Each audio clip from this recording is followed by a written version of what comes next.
Here I've got Motorola Moto Z, and let me show you how to activate safe mode on the following device.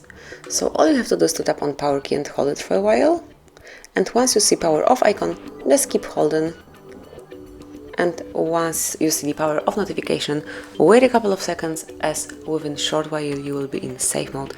Your device will reboot in this mode.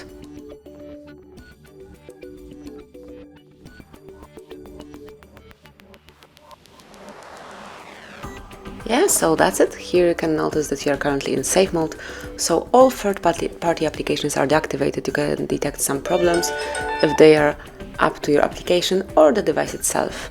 And then if you would like to switch safe mode over, just tap on power key again and then select restart. Give it a few seconds and then you'll be back in the normal mode with all applications active, so you'll be able to use your device fully.